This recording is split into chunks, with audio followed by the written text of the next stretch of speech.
mchungaji, mkamfanyie kazi, mkafanye kazi katika madhabahu. Yesu anakomboa, Yesu anaokoa, Yesu anabadilisha.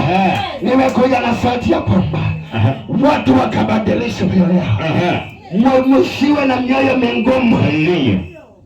Bwana Yesu asifiwe.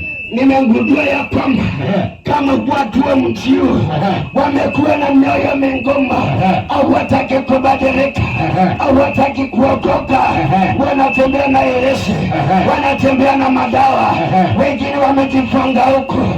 Wacha nikwambie, itaisha, itaisha, lakini neno la Bwana haitafika kuisha.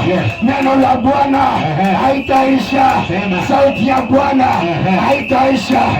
Uchawi utaisha, uchawi utaisha, majini yataisha. Masai, enda uchukue majini, au utakaa nayo.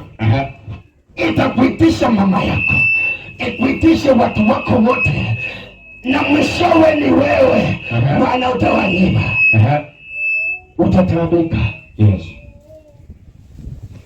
Watu wa Mungu, kuna kitu ambacho Mungu anataka kunena na nyinyi, ili tukaweze kusonga mbele kwa hii madhabahu. Ni kuungana na kujifungua mahali tuliyekwa. Hata kama waliweka kwa nyungu jina lako, wakaweka picha yako kwa nyungu, siku ya leo tunaipasua. Lazima tupasue kwa chupa, tutapasua.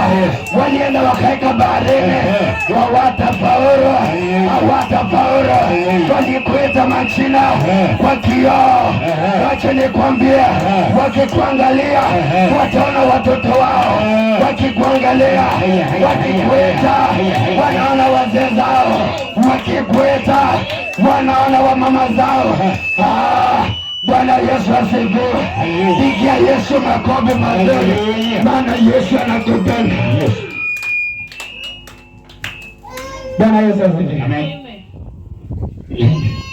Nataka kutumia muda mdogo sana. Mtumishi wa Mungu, nisomee Luka mtakatifu